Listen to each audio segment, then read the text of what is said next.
Can you hear me? Can you hear me? The real purpose of these streams is for me to saying, practice saying, speaking without a script, um, to say what I mean, learning to say what I mean.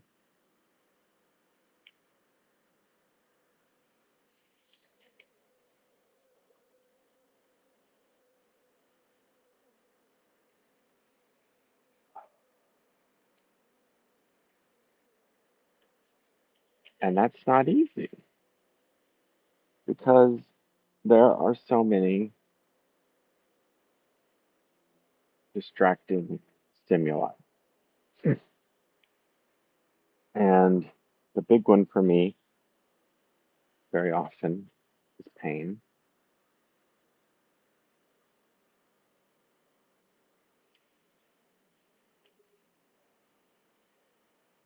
When I started this, so I start these streams and I think, oh, this is what I'm gonna say, and sometimes I give it a title based on that,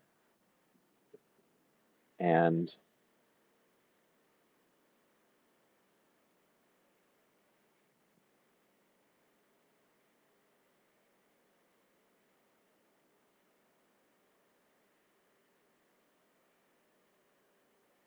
then sometimes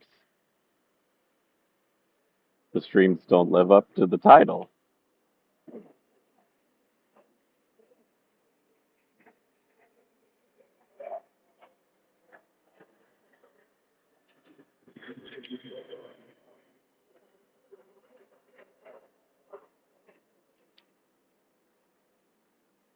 A lot of U.S. Americans like jets, like to be reminded that the military is expensive. I don't. I don't belong here.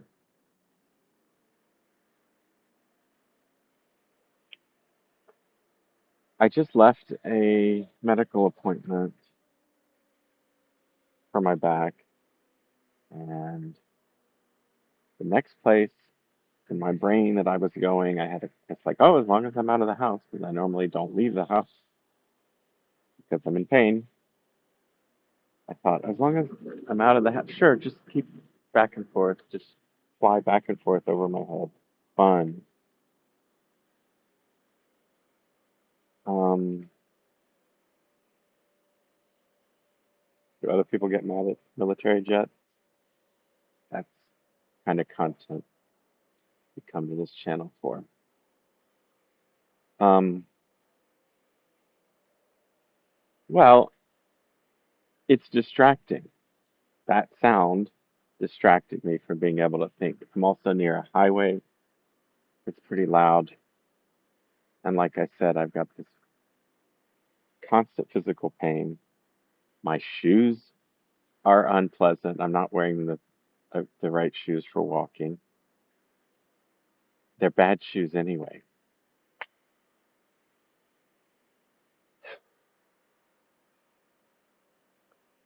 I'm not walking. I'm not going to walk fast, or else I'm going to get blisters on my feet. Complain, complain, complain. It's good content. Oh my God, I feel like crying.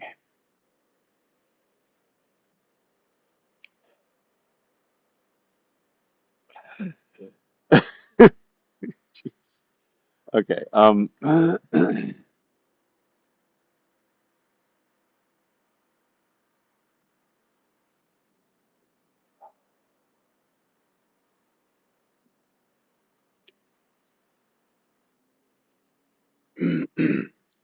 So, how do I learn to say what I mean? Which is what I. So, okay. So I titled this one "Learning to Live Meaningfully." So for me, I'm a talker more than a doer. So for me, Learning to live meaningfully means learning to speak meaningfully, to say what I mean.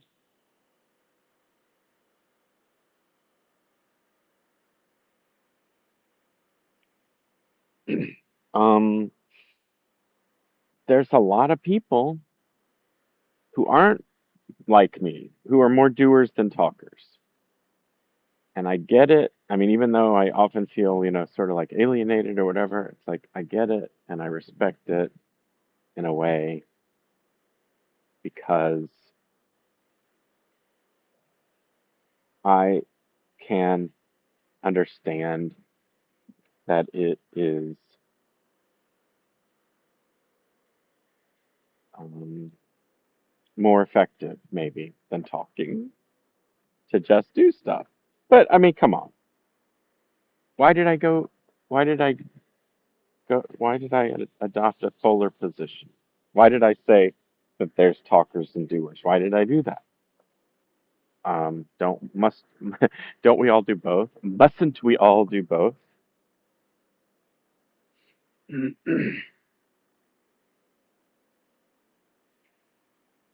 Yeah, but I'm more of a verbal guy, and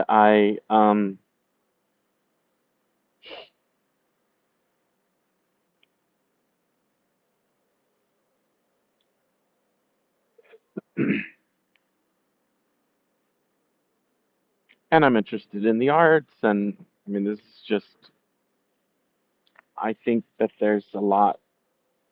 I place a lot of stock in reflecting, expressing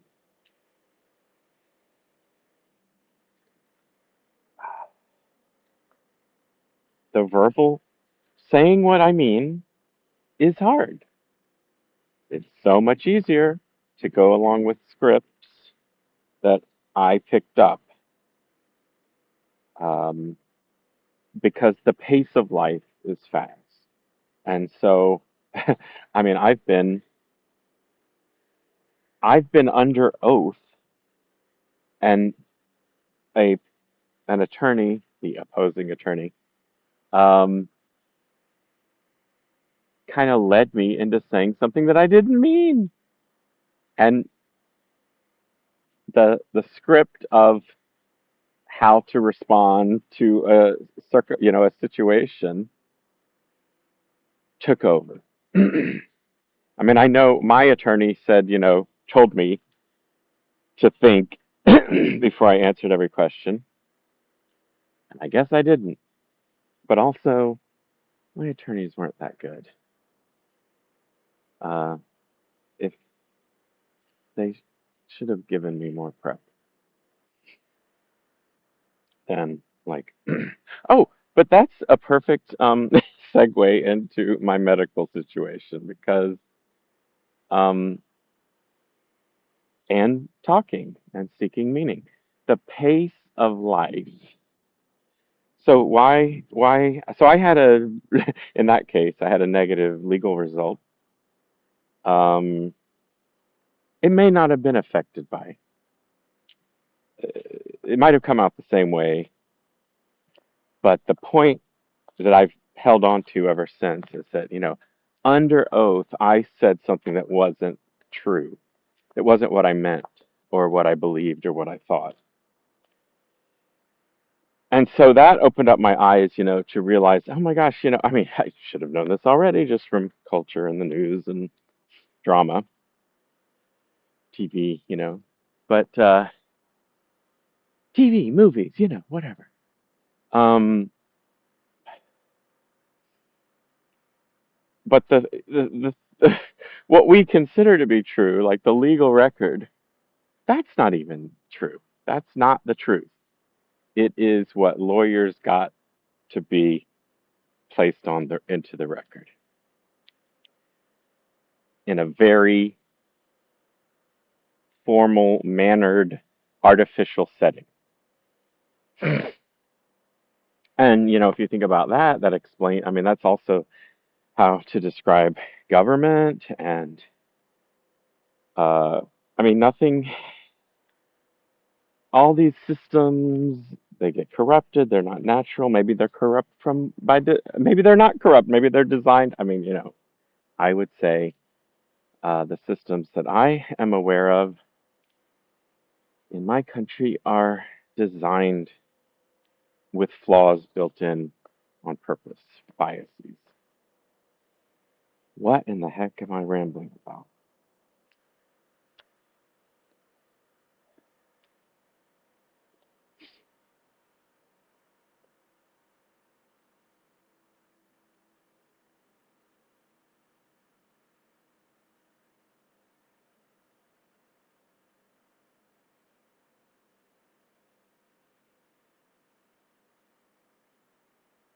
What am I talking about? I'm talking about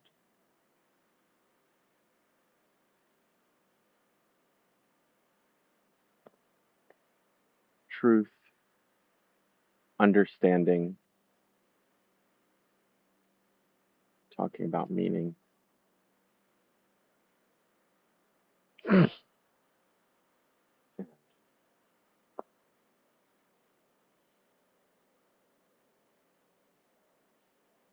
My experience of current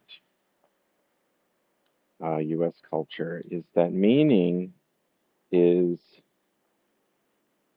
not valued. What's valued is mood and pace of life and um,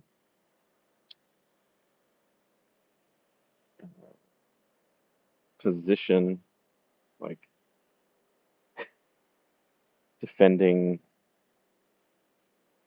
usually the status quo. But there's another word for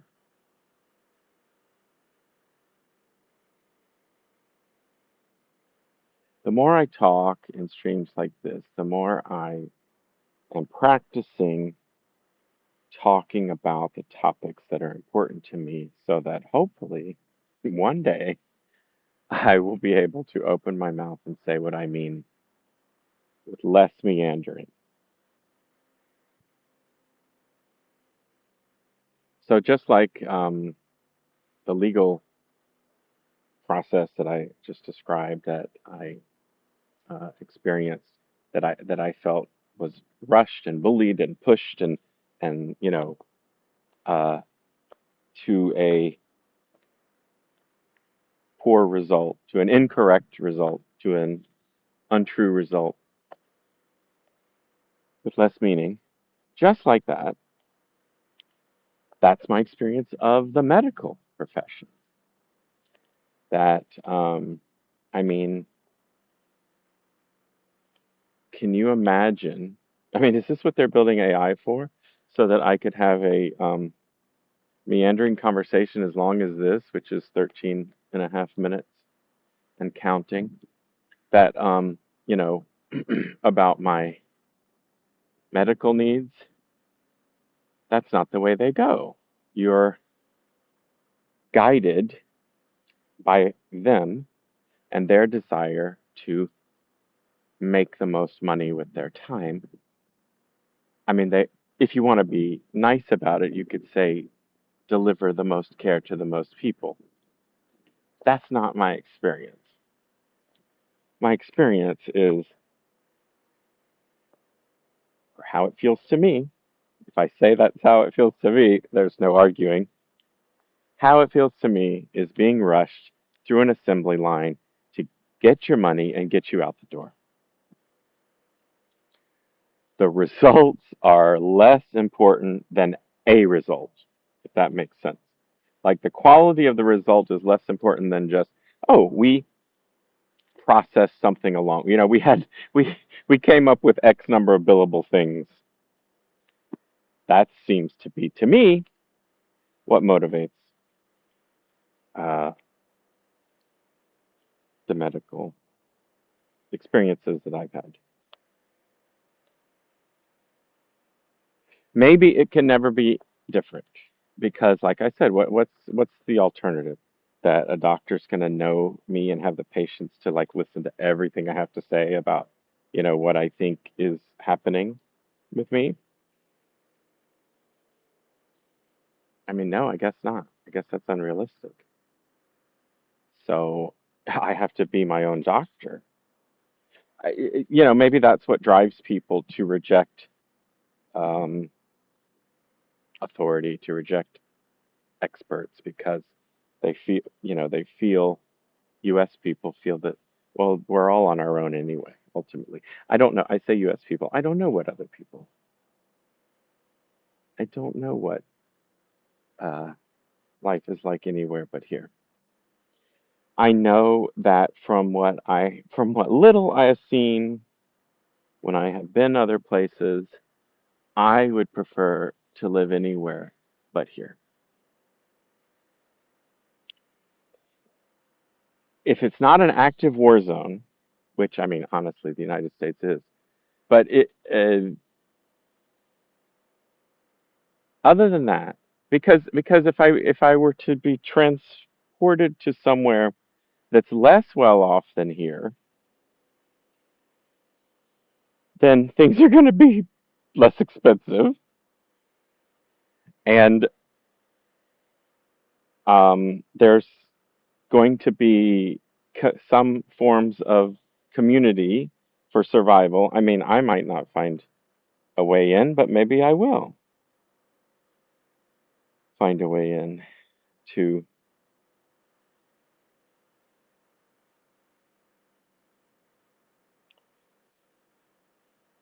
I got distracted by a sensory input. Sometimes in the effort to speak meaningfully, to say what I mean, I'm one of those people. Okay, maybe I go too far and I'm considering too many things. So, I I have gotten feedback before that there's lots of times. This was usually back when I was writing a lot. Instead of just saying what I meant, I would state sort of like what I mean, and then I would argue the counter. You know, I would defend against counter arguments. I feel like that's just the way I was trained, but so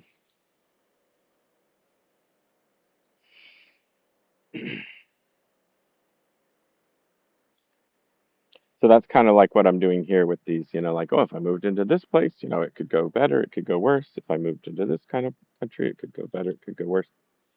Um,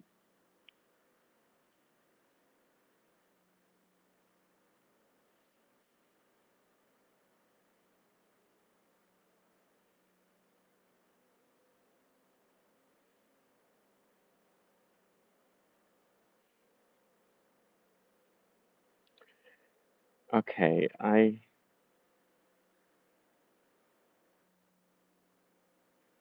I'm in a cemetery, and it's not my usual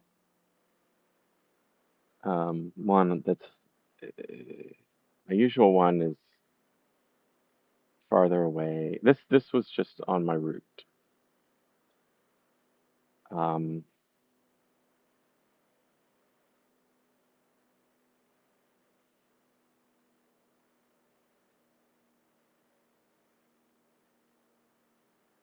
the the one I usually go to is old and just stately, distinguished, historical, fancy, expensive. This is not. Um, and I saw a grave marker with a Superman logo on it here, and I thought, well, okay, I could see how someone might.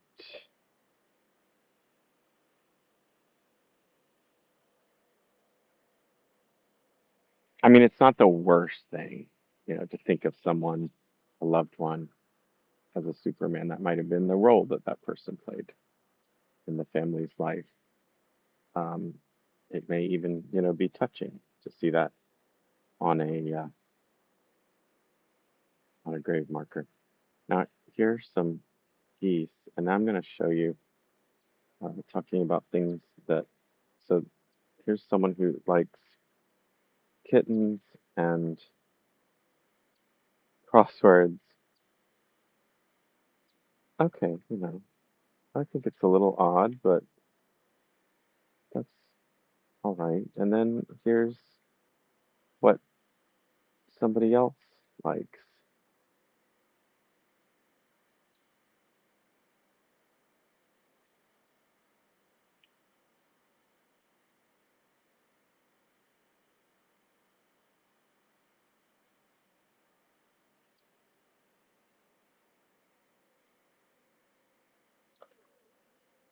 So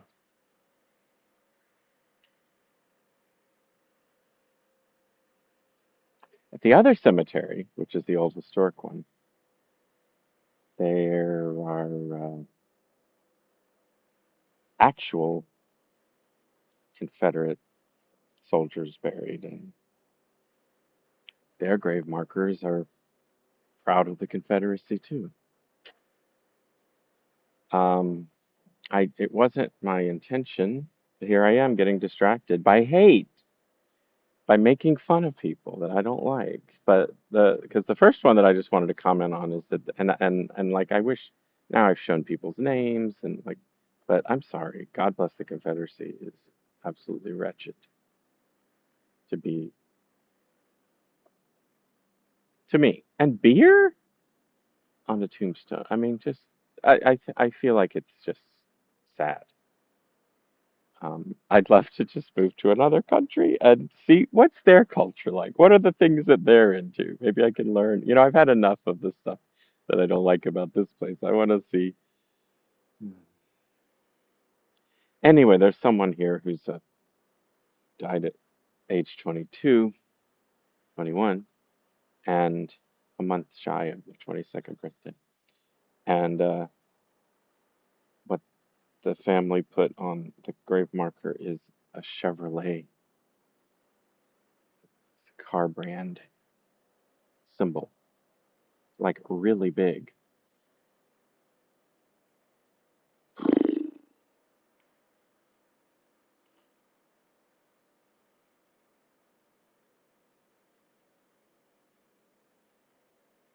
Another 21-year-old, the Superman, was also a police officer, but not in this county, the neighboring county.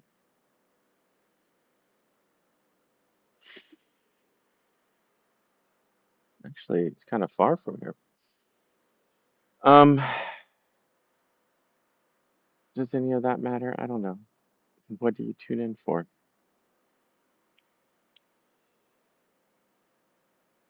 I feel like it's important for me to talk about where I am physically because it affects me emotionally. And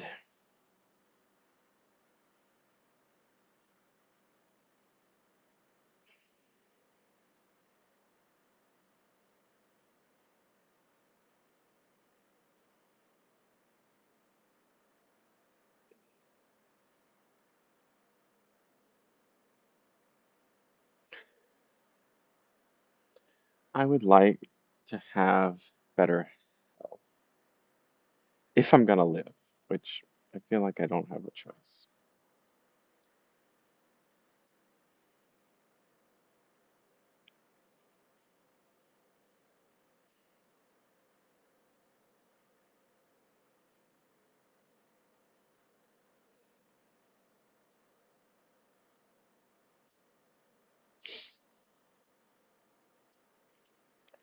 But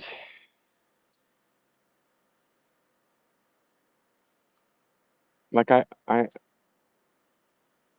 like I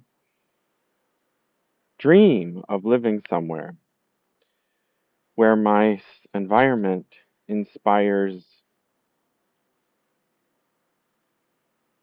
um,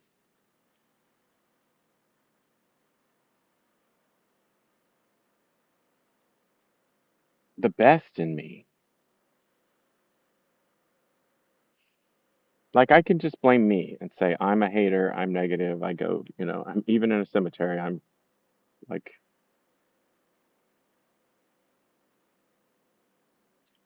rude and making fun of my fellow humans. I don't want to be that person. But I don't know how to be any other way in the United States. I mean, look at the week that this is being recorded. And I am ignoring news more than anyone else, period. Obviously, that can't be true, but I'm really um, avoiding news. But it still gets through. I have so many filters on my Mastodon, the social media that I use.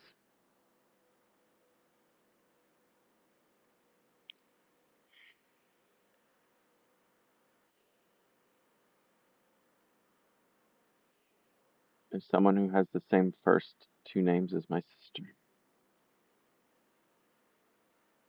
different last name, different person. Uh, I see garbage because this is the United States. Not that we're not the only country that has American garbage in its natural spaces, but like if I were feeling better physically, there are many times in my life when I'm feeling like good physically and mentally, and I pick up garbage when I take walks. But I don't feel able to bend over or, I don't have the space right now to be.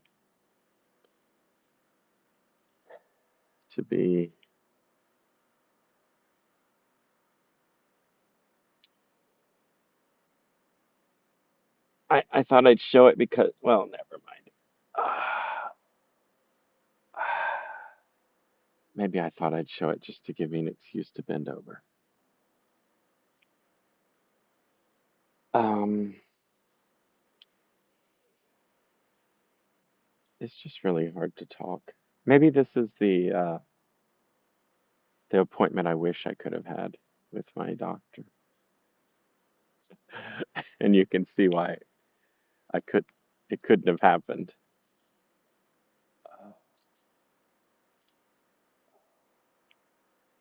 So I have chronic back pain, and I am not aware of whether or not there's a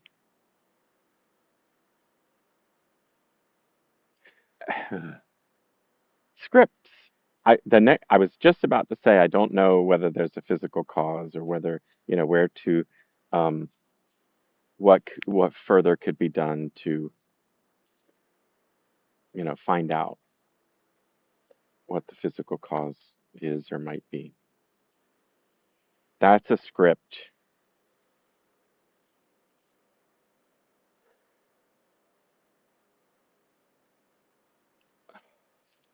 World War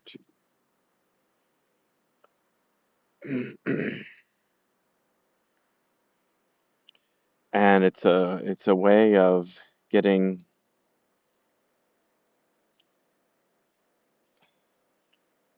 um,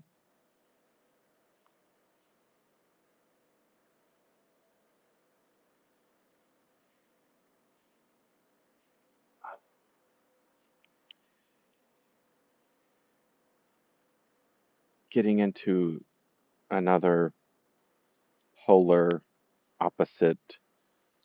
Is it mental or physical? The mind body connection.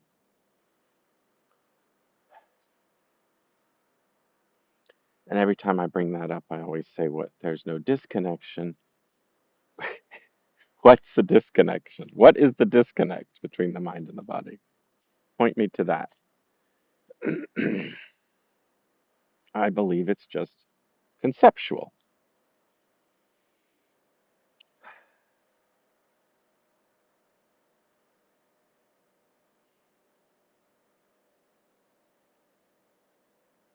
So I'm not a fan of artificial um, pumpkins and flowers, vegetal matter, because it just becomes garbage. And I see it as garbage from the beginning. But if other people are into it, that's their business. Um, I guess that the part of the thinking is that it's there for a long time, and if you put something, and it's a lot cheaper, but and if you put something that's living, it will die immediately. But when something living dies, it just goes back into the ground like the bodies should. But we encase those, we prevent that from happening too. So it's just more of me talking about hating US culture. Every bit of it, from top to bottom, beginning to end, I hate my culture.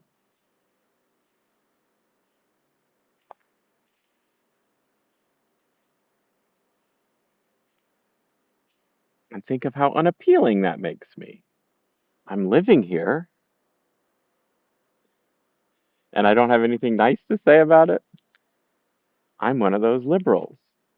I'm the reason that liberals don't win elections because the there's a lot of people who can correctly pick up on the fact that we hate it here.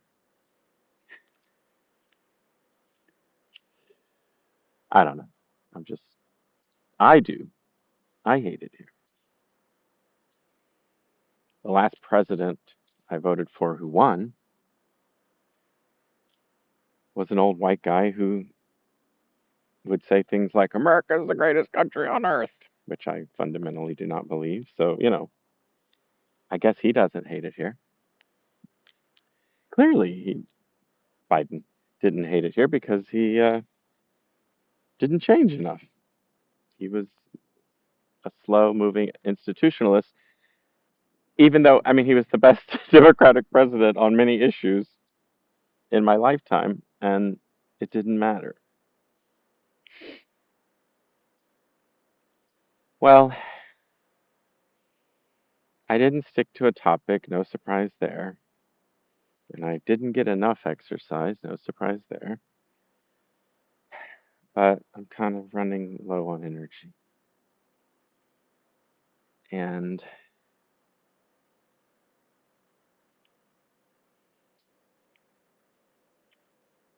I wanted to get out of the sun. I don't like having my face in the sun very much. God, I just don't feel well. I haven't eaten in a long time. I was up all night last night.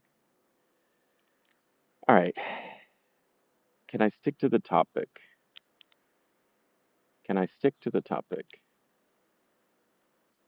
Oh, and it looks like it might rain, which actually I'd be very in favor of. It seems like it hasn't rained in a long time. And that gives me an excuse to get the heck out of here.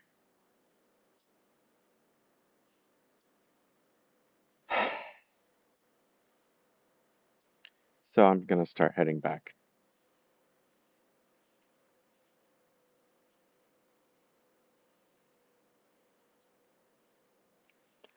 At this point, what do I believe about my physical pain? I believe that there's a psychological,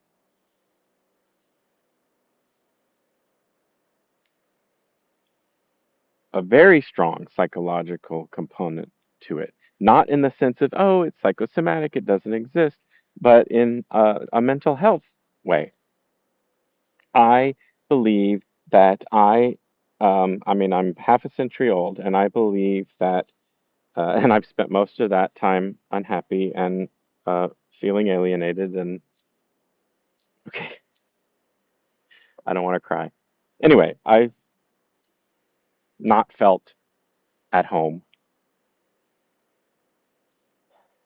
and sometimes that included in my body because I am uh, defective, at least according to the values that were instilled in me, and then I had to reject those values. And anyway, it's been a lifelong fight just to exist.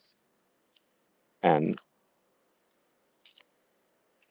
I feel pretty strongly that everything negative, that negative feelings were taken by me and smushed into the dead center of my back, which is where my pain is located.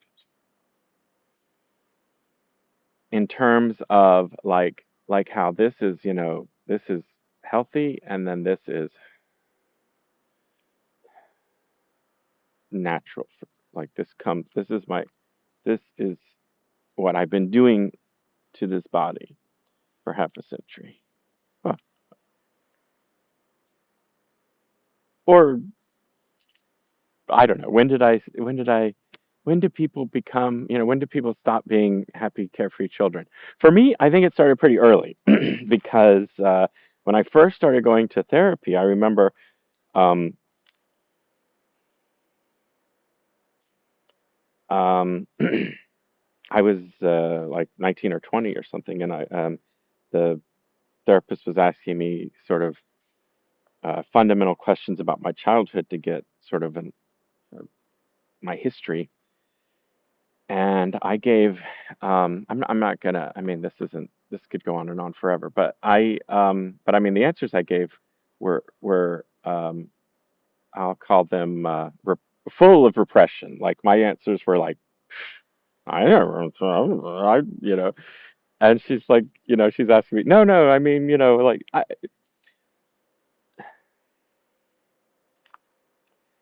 that's too vague. One of the important questions that my therapist just wanted to know, I say important, I don't know, casual. I think she wanted to know. So I grew up without a father in my life, and yet he was alive and just living several states away. And my therapist wanted to know, how that played in my mental makeup. And so she wanted to know uh, whether I had had the experience or what. I mean, she didn't say whether. She wanted to know like what was my mom, what I don't know, but she wanted to know like if I could recall a time when I had asked about other people who have fathers and like she wanted to know what my mom told me about it, and I said nothing. It was never discussed. And she's like, no, but I mean, well, what about like when you would ask, mom, everybody, I don't have a father, all my friends have dads or whatever, and I'm like, I never asked that. And she's like, all kids ask things like that. And I was, so, and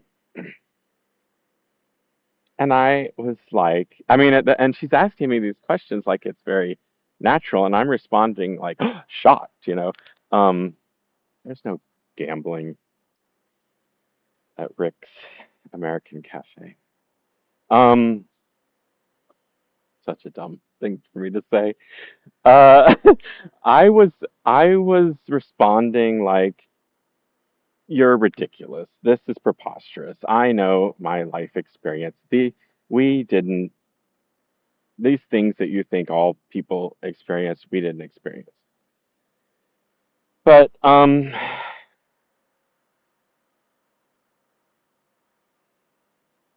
she's like, "But you're smart. You would have noticed. Like you would have wanted to know." Where's the missing component in my family that I see in other families? And the only person that you'd have to go to for that information would be your mother. And I was just like, No, never came up, didn't come up. Anyway, and all I could speculate, like since she felt so strongly that it would have been a natural question that I would have asked, was, well, I said all I can guess is that I knew from the first moment that I knew anything not to ask that question, not to talk about it.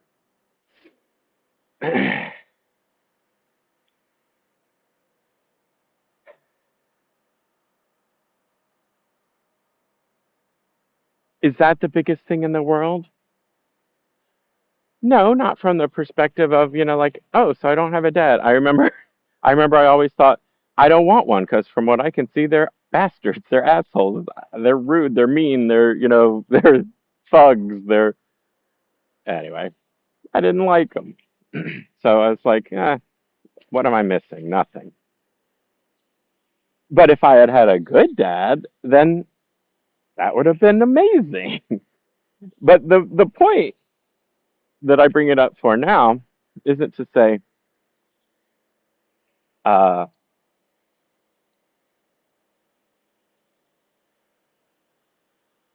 isn't specifically to talk about my parental situation, but to talk about me as someone who started repressing thoughts from a very early age. And I'm saying that they got shoved into my spine. I mean, that's probably, that's like, that would be like an early example. Um, the obvious example that I could, oh, this one says Highway to Heaven. Um, I'm really not a hater. I'm really not a hater. I am miserable and I hate my life, but I'm not a hater. I want to love everyone so much. I want so much to love everyone. That's better. I don't want to love everyone so much. Just the minimum amount, but I so much want it. I'm funny. I think I'm funny. um anyway, I'm actually breaking a sweat. How awesome is that? It was a cold winter. Uh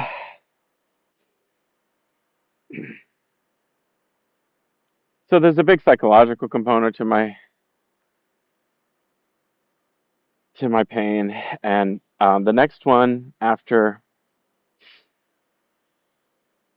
um, Dr. Sotomayor. I feel like not the Supreme Court person, but I felt like I'd known a local Dr. Sotomayor. Anyway, so there's the daddy stuff, and then the next big shame that I started to shove into my spine is repression of my sexuality, which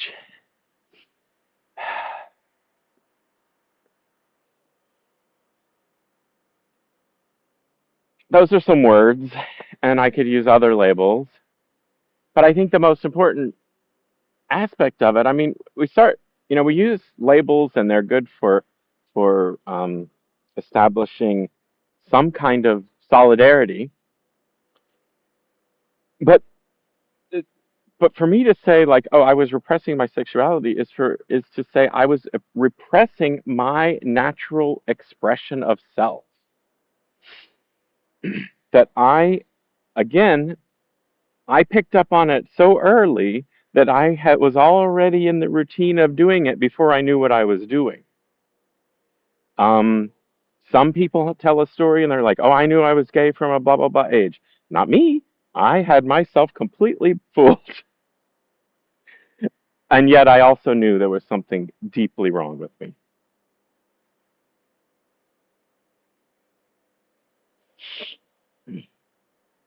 So I can't have a conversation like that at my back pain doctor to say, "Well, that's the cause of my back pain," but I believe, very much is the cause of my back pain.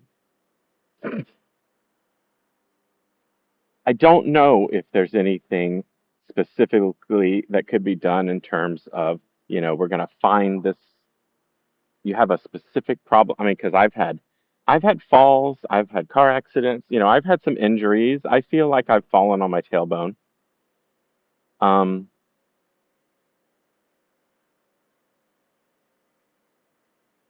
oh, sorry, there's somebody near, and I'm kind of screaming because I'm excited. I don't want to get in the car, and I don't want to be self-conscious. The world. This is why I hang out in cemeteries, to be alone.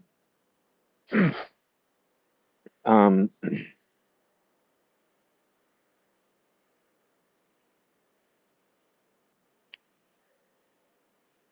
I have felt very welcomed here. Like there was only one uh, guy, obviously is doing his own thing. I just don't want to disturb him. Um, I mean, there was a guy working here, and we nodded or waved or whatever, friendly. Pretty much emotionless, but emotionless can be friendly. God, my hair is so weird. Um, so as always, I'm just exemplifying. There you go. Sensations distract. Well, here's another Confederate flag. Woo woo!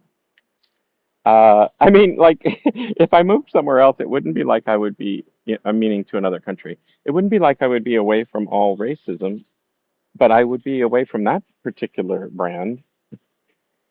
I think one of the reasons that a lot of people like to leave their home country is that they don't know the politics of the country that they move into, and so it's just like, that's not.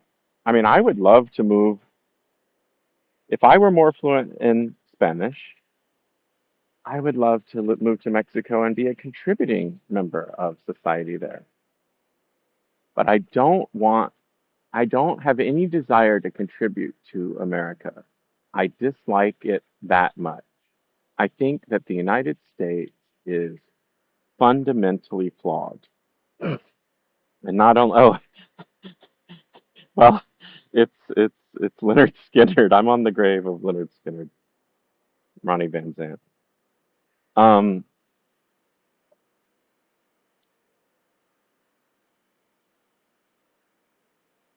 that's interesting. Um, what year?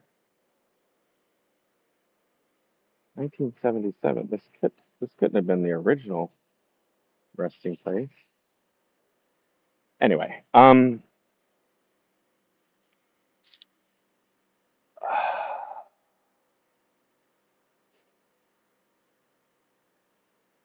I like this one. It's got turtles. I can't see the screen.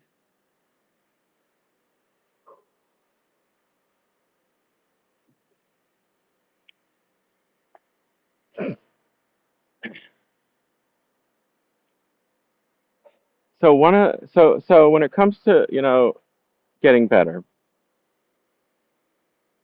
I've got these problems.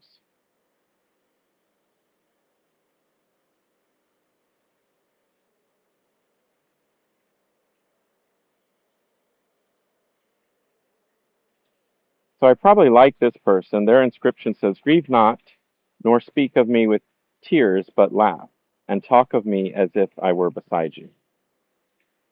What a sweet person. What a sweet thought. And no name.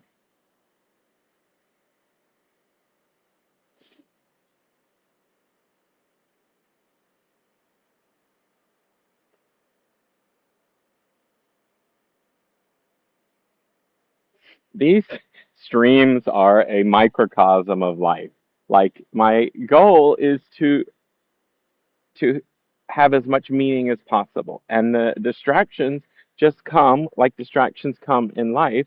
Like as soon as I decide that can't give this any more time, I'm gonna hang up and go to Walmart, which it will be gross, but I do want to get uh, parsley, and it's the cheapest place to buy good parsley. when I see how expensive parsley is at the normal supermarkets, I'm so angry because I'm like, it's parsley, it's parsley, it's a weed. It should be free. It should be something I can just go clip somewhere within walking distance. But that's not the American way. Anyway, so if and when I'm able to move, it doesn't mean I'm going to suddenly move to the paradise that has free herbs within walking distance, and it might be somewhere that's really difficult to live. But I've known no other place other than the United States that treats food as dysfunctionally as we do,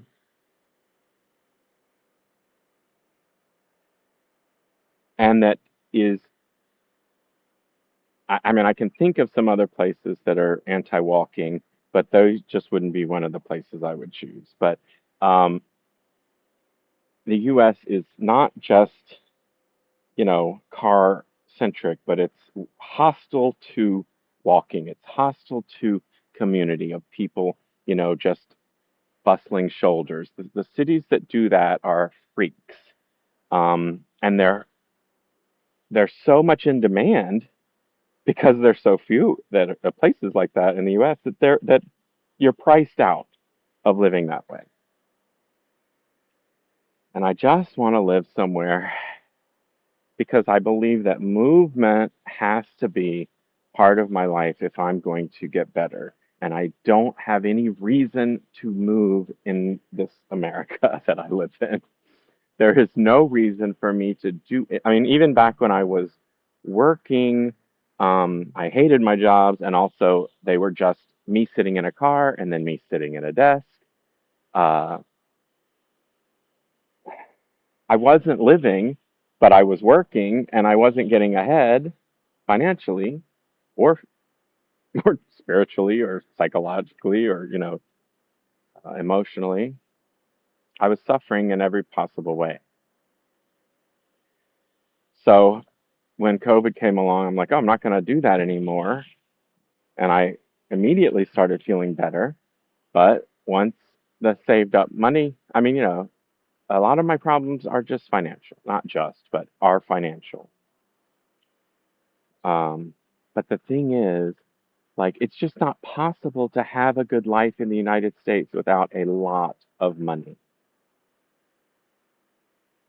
As from the white culture I grew up in, I do believe that there are, I mean, I don't know, but I do believe that there are amongst poor communities a strong sense of community and family. Maybe. I don't know. I know that there are in other countries, other cultures. I don't know about the U.S.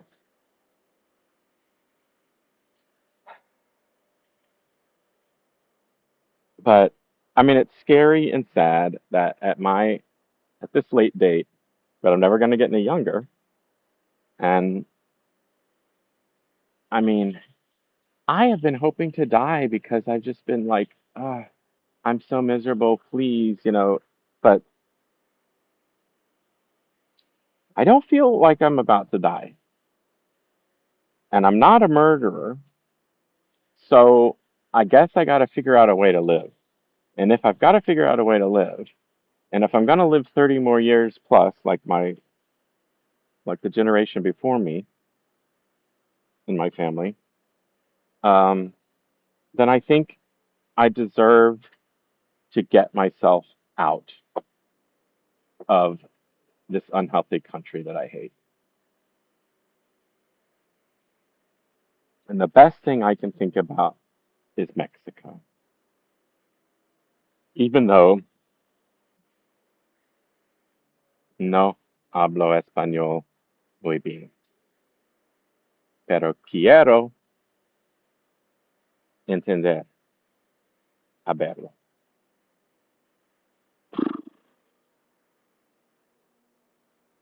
But I just don't think I have the money to do anything.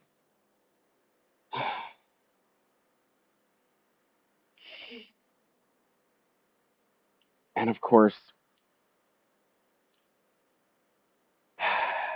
why is it every time that I need to make a life change and cash out, there's a volatile Republican president in office who is going to destroy the economy.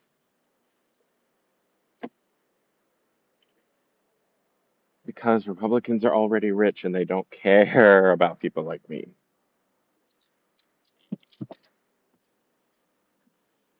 Oh my God. All right, I gotta go. What a depressing thing to end on, but I hate it here. If I'm gonna get better, I think it has to be somewhere else because I think less expensive medicine, daily exercise, I think these are the ways for me to get better. If I'm gonna get better. Bye. Better food,